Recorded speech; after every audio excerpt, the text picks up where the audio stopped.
देखिए, जयराम जी अभी वापस आए हैं मणिपुर से। मुझे आए हुए 2 दिन हो चुके हैं, लेकिन वहाँ पर जो भी गतिविधियाँ रहीं चुनाव के दिन, एक फेज़ हो चुका है, दूसरा फेज़ कल है। तो उसकी तैयारी में जो कुछ हम कर सकते थे इलेक्शन कमीशन के साथ और वहाँ पर चीफ इलेक्टोरल ऑफिसर के साथ, जो भी वहाँ पर हमको संकेत प्राप्त हुए थे, जो अंडरग्राउंड ऑर्गेनाइजेशंस की ओर से जो भी स्टेटमेंट्स इशू हो रहे थे, उस पर पूरी तरह से हम लोग संपर्क में रहे इलेक्शन कमीशन से और चीफ इलेक्टोरल ऑफिसर से। उन्होंने कुछ कदम भी उठाए, लेकिन आज उसकी एक पूरी समीक्षा, क्योंकि जयराम जी देख कर आए हैं जो पहला राउंड हुआ है इलेक्शंस का, और जहाँ जहाँ विशेष संवेदनशीलता है, उसके बारे में आज बात की है। और थोड़ा सा विस्तार से आप बताएंगे अंग्रेजी में, आप बता दें सर। क्या पहले तो मैं बता दूं कि फरवरी के पहले तारीख को राज्य सरकार ने जो अंडरग्राउंड संगठन है, जो मिलिटेंट संगठन है, उनको करीब 15 करोड़ रुपए का पेमेंट किया है और पहले मार्च को करीब 95 लाख रुपए का पेमेंट किया है।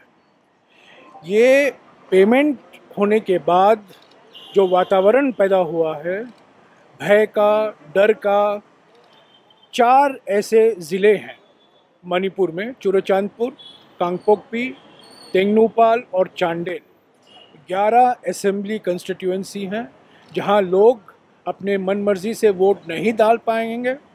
एक चरण हो चुका है, कल 2 ज़िले में चुनाव होने वाले हैं। और ये जो पेमेंट किया गया है, 12 महीने से ये पेमेंट नहीं किया गया था। अचानक ये आचार संहिता का उल्लंघन है कि पहले फरवरी को ये पेमेंट करा जाता है और पहले मार्च को दूसरा पेमेंट किया जाता है। तो हमने इलेक्शन कमीशन को इसको अवगत कराया है। उन्होंने रिपोर्ट मांगी है राज्य सरकार से। राज्य सरकार ने कहा है कि ऑनगोइंग परियोजना है। तो हमारा ये सवाल है कि ऑनगोइंग परियोजना है तो 12 महीने से कोई पेमेंट नहीं हुआ है, अचानक फरवरी के पहले तारीख को और मार्च के पहली तारीख को आप ये पेमेंट करते हैं। किस तरीके की पेमेंट? ये पेमेंट है, ये संगठनों को पेमेंट है। संगठनों के काडर को 3,000 रुपया दिया जाता है। ये परियोजना 2018 में शुरू किया गया था और 12 महीने के लिए, 12-15 महीने के लिए कोई पैसा नहीं दिया गया था गृह मंत्रालय से। अचानक पहले फरवरी को गृह मंत्रालय से जाता है राज्य सरकार को और पहले मार्च को गृह मंत्रालय से राज्य सरकार को दिया जाता है और राज्य सरकार उन संगठनों को ये समर्थन देती है। तो ठीक है, सरकार का कहना है कि ये ऑनगोइंग परियोजना है, पर ये अगर ये ऑनगोइंग परियोजना है तो हर महीने पेमेंट क्यों नहीं हो रहा है? सारे के सारे इकट्ठे पेमेंट, आप 12 महीने का पेमेंट पहले फरवरी को करते हो और पहले मार्च को करते हो, जहां मॉडल कोड ऑफ कंडक्ट लागू है। ये मॉडल कोड ऑफ कंडक्ट का सीधा और बेशर्मी से ये इसका उल्लंघन है।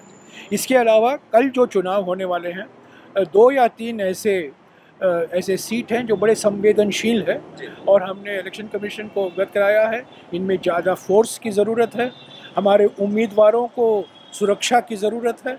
और एक और बात मैं कह दूँ, गृह मंत्री हाईरोक जाते हैं और एक मर्डर एक्यूज्ड, उसको बेल मिलता है जब गृह मंत्री हाईरोक में है। और हमने ये मांग की थी, जब तक चुनाव नहीं होता है वो जुडिशियल कस्टडी में उसको रखा जाए।